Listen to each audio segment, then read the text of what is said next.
Picture this. A young man, barely out of his teens, stands in front of a panel of executives. He's got passion in his eyes and a dream in his heart. He's auditioning for a role he knows. Deep down, he was born to play. He pours everything he has into that performance, every ounce of his talent, every bit of his hope. And then, silence.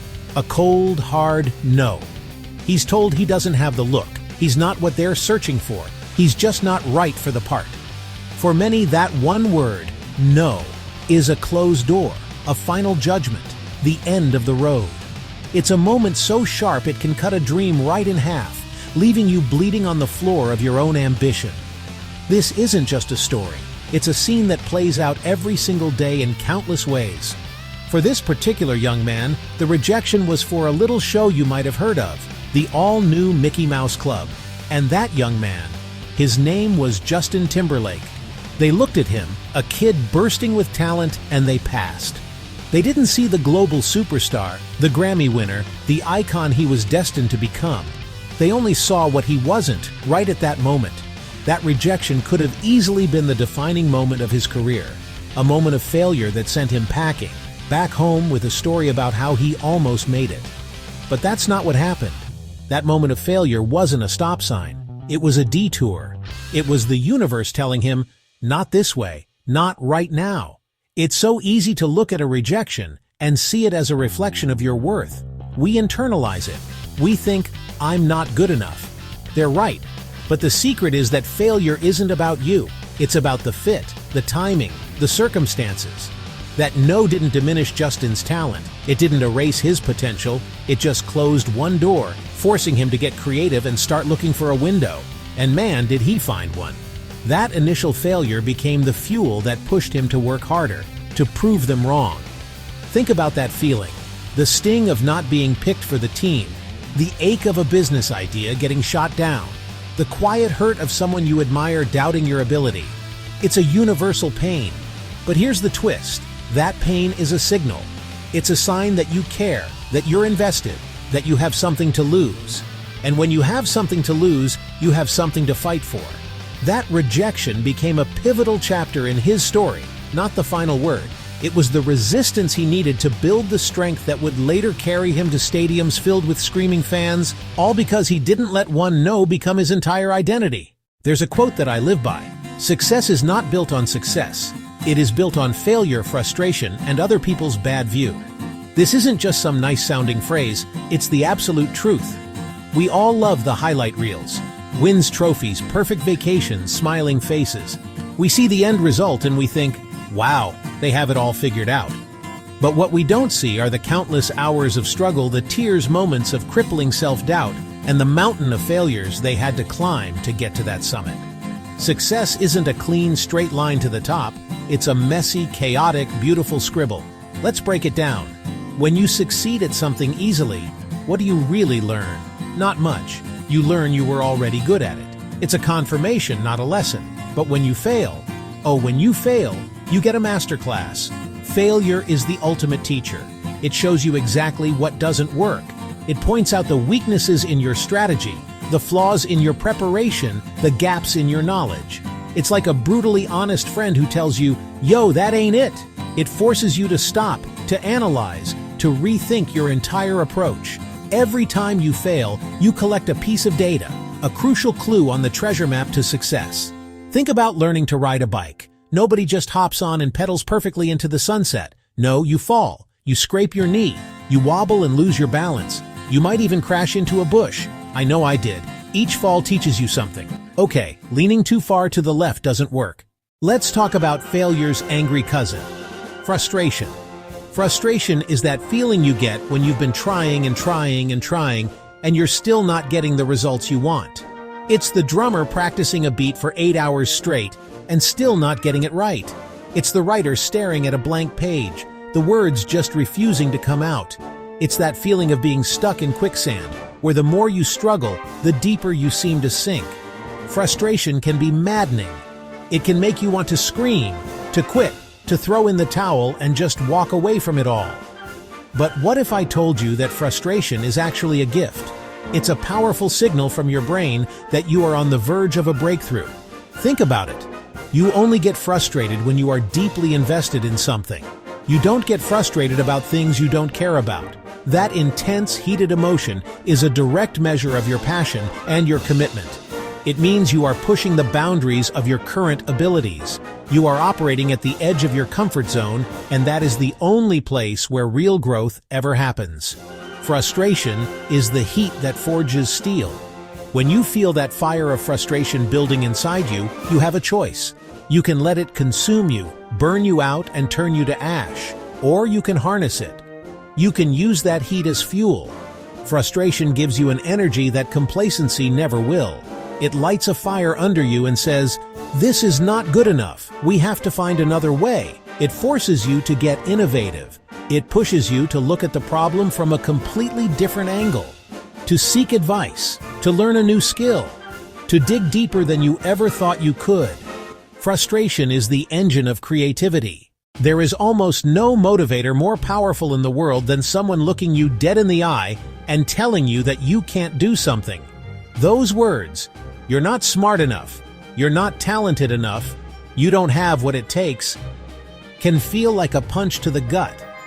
It's a direct challenge to your potential, a dismissal of your dreams. For some, this kind of criticism is devastating. It confirms their deepest fears and becomes a self-fulfilling prophecy. They accept that bad view as a fact and shrink themselves to fit into the small box others have built for them. But for others, those words are like gasoline poured on a fire. The bad view of other people becomes the ultimate fuel. I'm sure you felt this.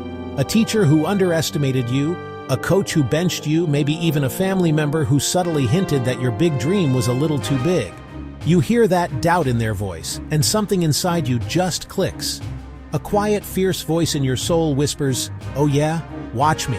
This isn't about arrogance. It's about defiance. It's about a deep primal need to prove that your worth is determined by you, and you alone.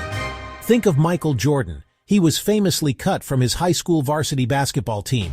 The coach told him he wasn't good enough. Can you imagine? Jordan didn't go home and quit. He went home and cried, yes, but then he used that pain. He used the memory of that rejection to fuel every single workout, every practice, every game. He said that whenever he was tired and thought about stopping, he would just picture that list in the locker room without his name on it, and it would get him going again. That is the power you hold. You can take the negativity, the doubt, the bad views of others, and you can transform them.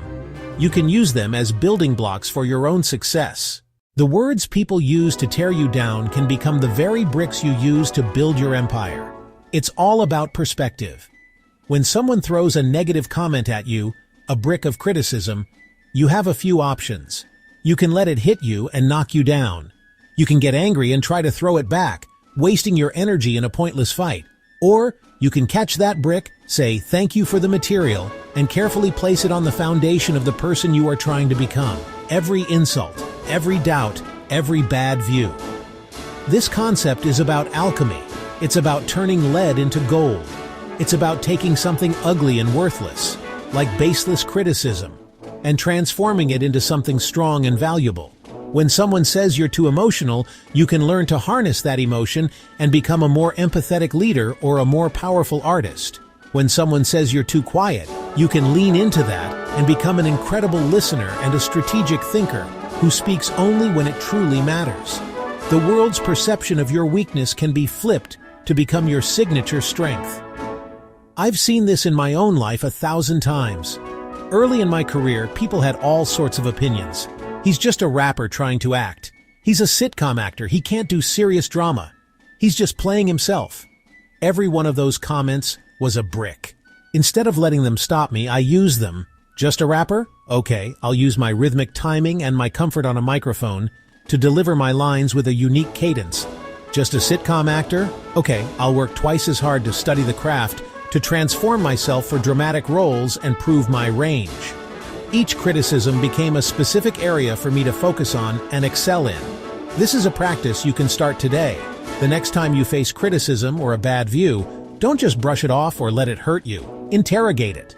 Ask yourself, is there a tiny grain of truth in here I can use? Even if it's 99% hater sauce, that 1% might be a valuable piece of feedback. And if it's 100% baseless negativity, great, that's a free brick. Build your walls so high with the bricks they throw that their voices become nothing but a faint echo from below. The beautiful thing about this principle is that it applies everywhere in every part of your life. It's not just for aspiring actors or future billionaires, it's a universal law of growth.